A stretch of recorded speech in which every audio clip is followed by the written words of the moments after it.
Hello guys, Screezilla here, I hope you're all well. Today we are going to be looking at, well we should be looking at, I don't know why I'm not on my tank, that's weird. There we go. We're going to be looking at Japanese tanks. I'm in the Chinnu.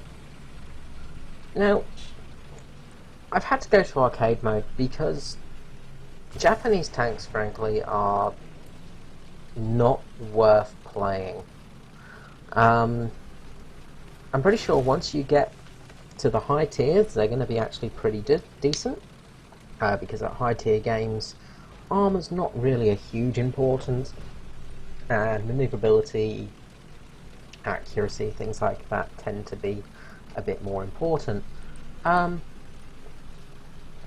Low tier Japanese tanks have got very poor accuracy. That's a big problem. They've got fantastic shells, which is good. However, the accuracy of them is just horrendous. The biggest problem is the turret rotation and speed. So, in a realistic battle, you basically can't do anything in a Japanese tank. You're kind of screwed. It's horrendous. The tier 1 derp gun they have, which is pretty fantastic. It's funny. It's a fun tank to play. You get a hit on anything and it's dead pretty much. However, I did get a hit on a Zis tank destroyer. I can't remember the designation of it. I hit it behind the gun mantlet where the gunner and ammo operator sit. My round did not explode, it just went through, did nothing. So that's a problem. Now, another thing you notice here is there's an ASU 57 in this match. This is a 3.3 battle rating tank, so it's not very high. You're fighting tanks that are very good and you're very bad. Even a good tanker is going to struggle with the Japanese tanks. All you can do is sit, camp and pray, because you have no turret rotation. Another issue is that a lot of the guns don't work for the Japanese tanks yet. So for instance, a lot of Japanese tanks have rear machine guns. The reason for this is for when, a tank or infantry got behind them, they could blast the shit out of them with a machine gun.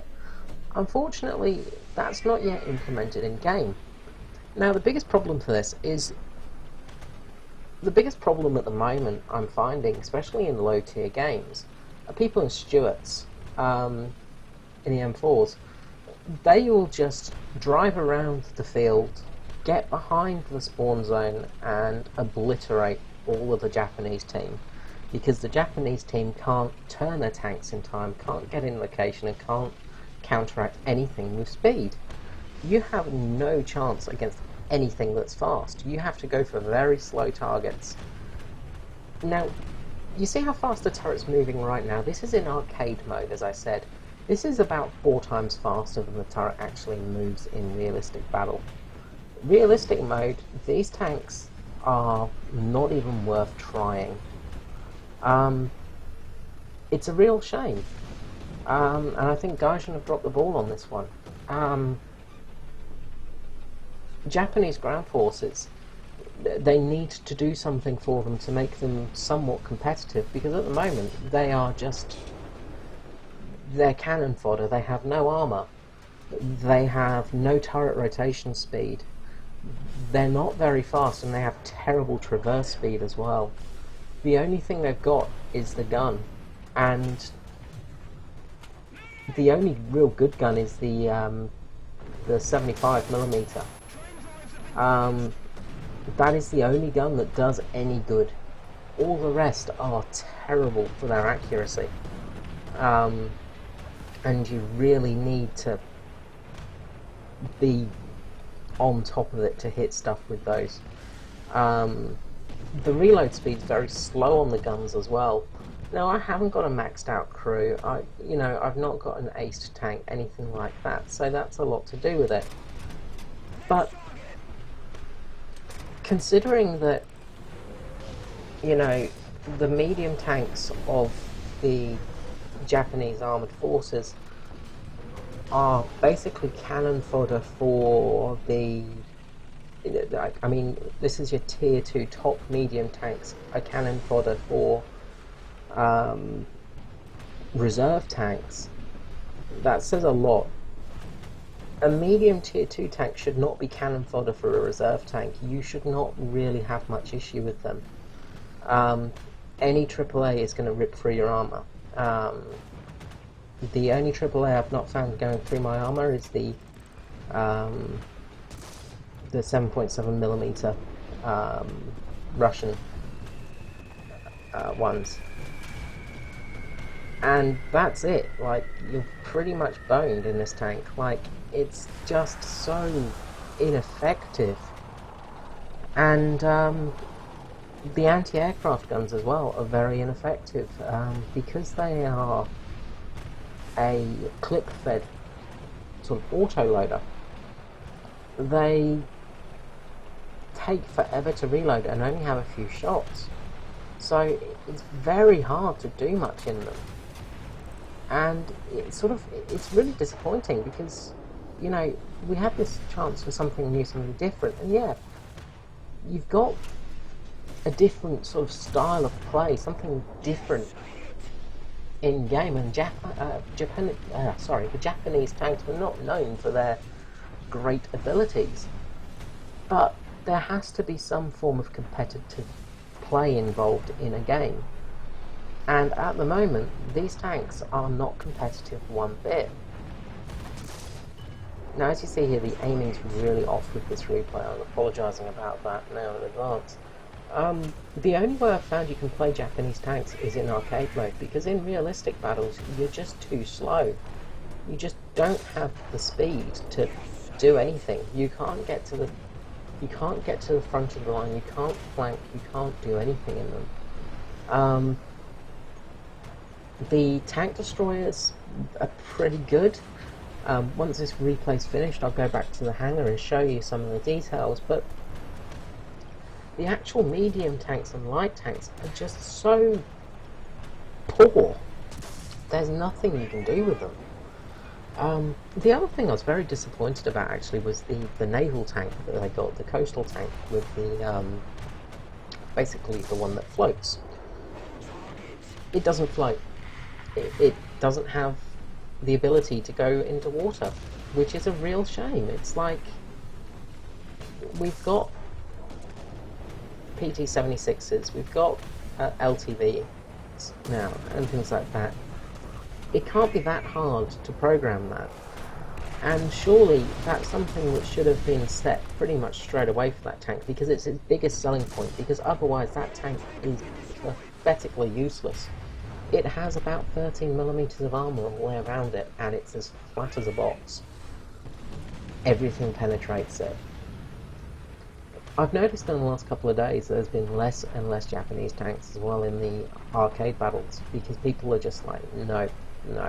They try them out, they play them, they get a few matches in them, and then that's it. It's just not worth doing anymore, because really there's nothing you can do in this tank, and it's a bloody shame. Maybe Gaijin need to look at employing some different maps or some different game modes to allow these tanks a chance to be somewhat competitive.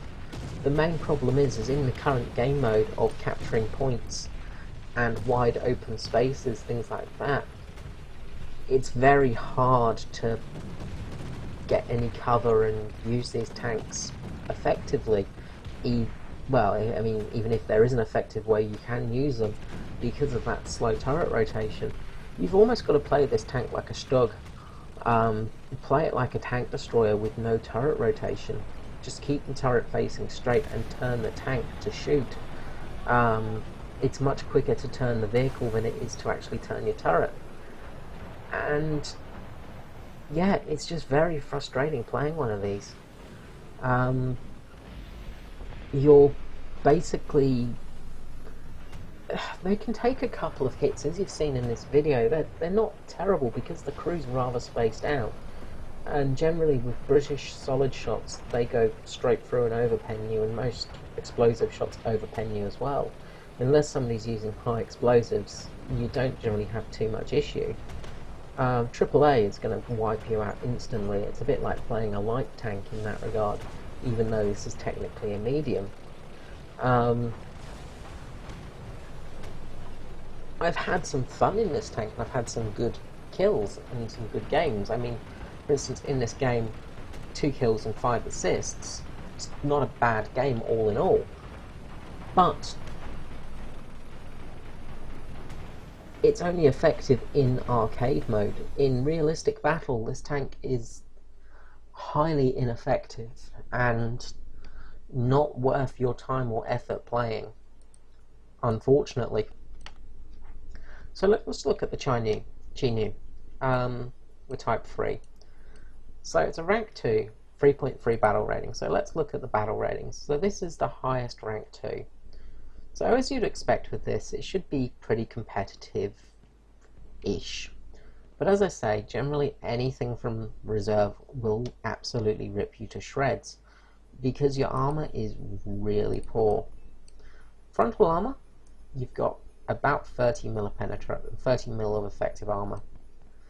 You've got the stronger points here, which are 50 mil and 50 mil, and your turret's pretty effective too.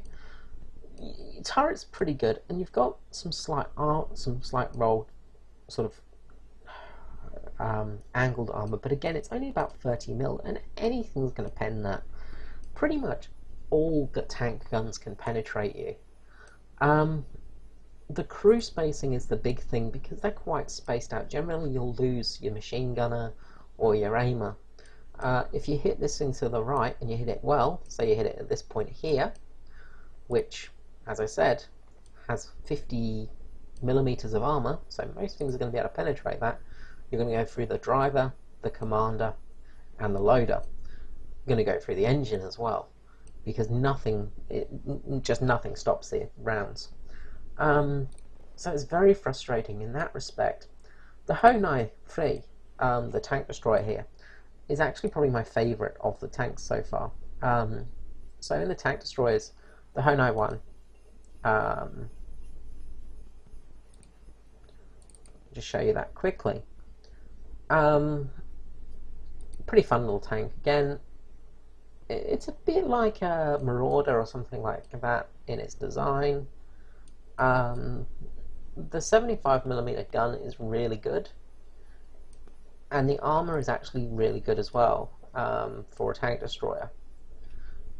Not great, but it's good. The horrifically is much better though. You've got some decent frontal armor.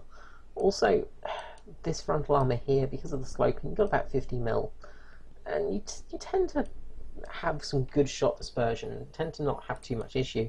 Also, the crew is pretty spaced out, and the ammo on the side here means you don't get ammo racked very often from frontal penetrating shots. The Type 3 cannon is fantastic, really, really good. This is your AA gun until you reach rank 3. What can you say about the Tassie? It's really, it's got a 20mm cannon. I've shot down some planes with it. That's something. You got 46 mils of penetration at 10 meters. You know, generally you'd be having about 45 mils penetration. You could take out very lightly armored tanks with this, but the rate of fire is really the issue. So we'll take it for a quick test drive, and I'll just show you. And this is your main anti-aircraft defense until you hit rank 3, basically. So let's go for this T-26 here.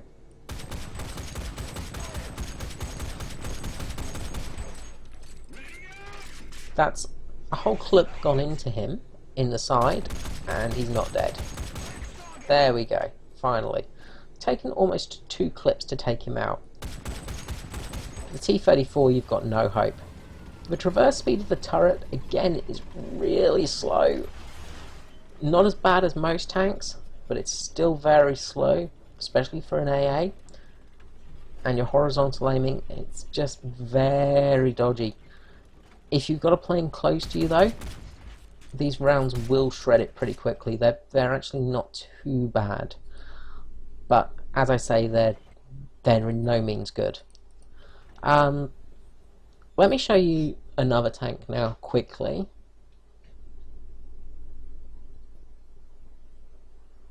The Chinnu. So the Chinnu has got the machine gun at the back. So you've got this machine gun at the back, the 7.7mm Type 97. It doesn't seem to work. You've also got the 47mm cannon, and in all honesty, it's not very good. 88mm penetration at this tier is pretty damn good though. You will penetrate a lot of things and they will explode if you do manage to get a hit on them. As I say, the good thing is you know, you do get some good hits. So as we see, firing from behind, there's no seemingly way to fire. I'm just going to double check my controls.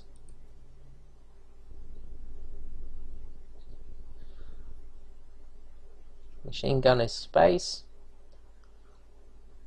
Let's try special guns. No. Nothing from that rear machine gun. And that's a big problem, because if we watched a turret here, say we've got a tank flanking us, or an AA flanking us, look at how slow this turret traverses. They're hand cranked turrets, from what I believe, which is the main issue, but they must be on a 1-to-1 gear ratio, because they are so slow it is impossible to turn them. You're better off trying to turn the tank. So let's fire at the T-34 over there. A little bit high. So as I said, the rounds are pretty good if you get a hit.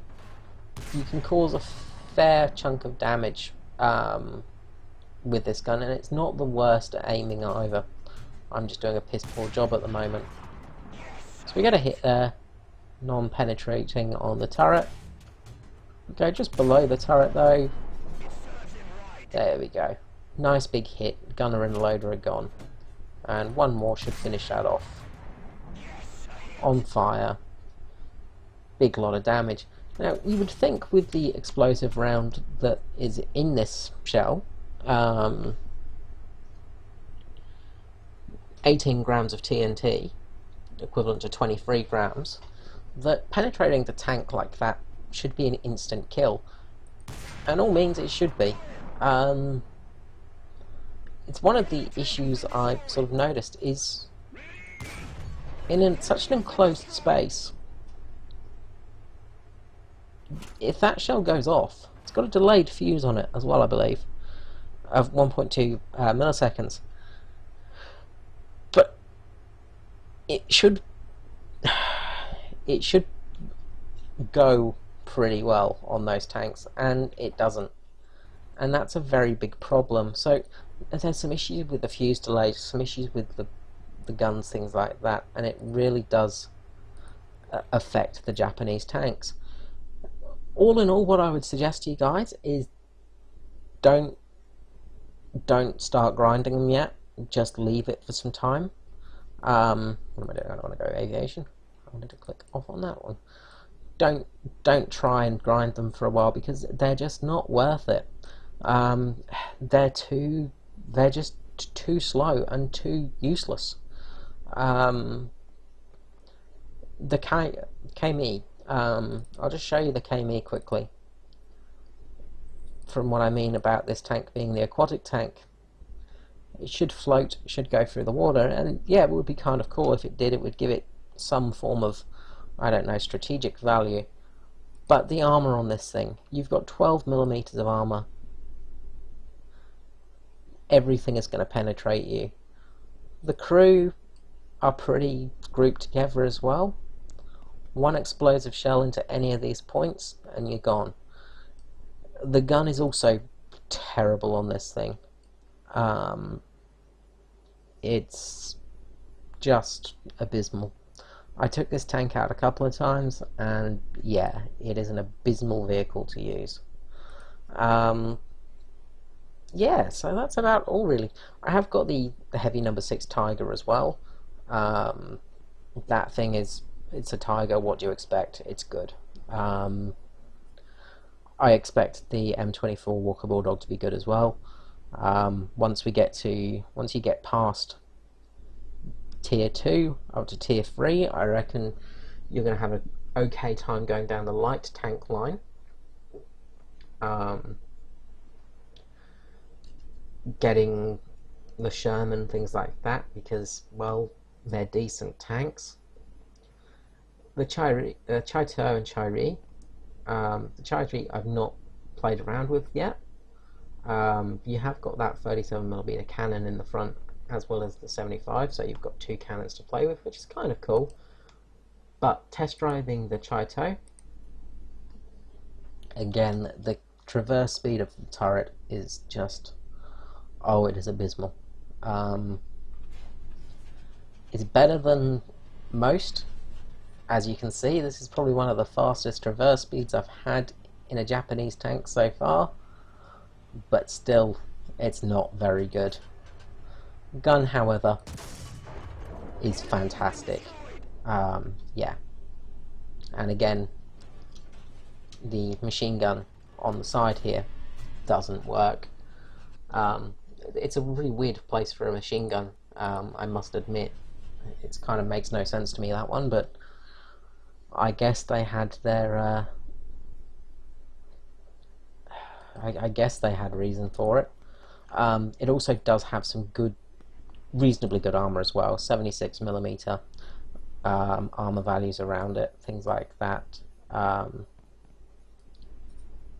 With this weird placed machine gun at the side there, as I said, I really don't understand that one.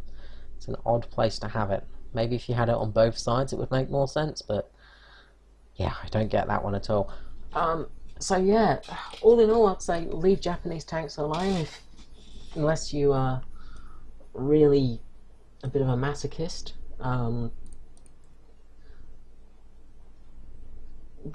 Look, they're not the worst tanks in the world, but they're not going to be anything stellar until you reach, you know, the top tier tanks.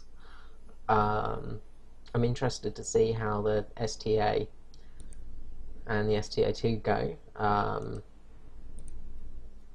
These tanks look pretty interesting, quite low profile, and they've got some reasonably good frontal armor as well, as having a decent gun to them as well, and some pretty devastating rounds to them as well.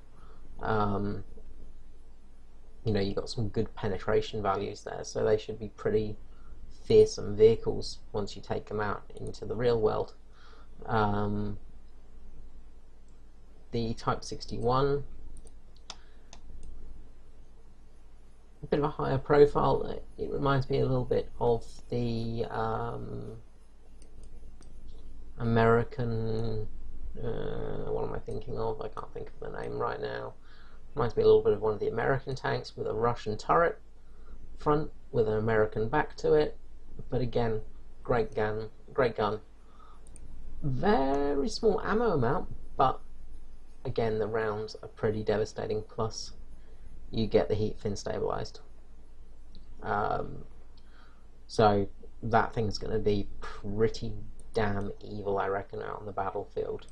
And then, of course, we have the top tiers, which have the pneumatic suspension, which I'm really interested to play around with.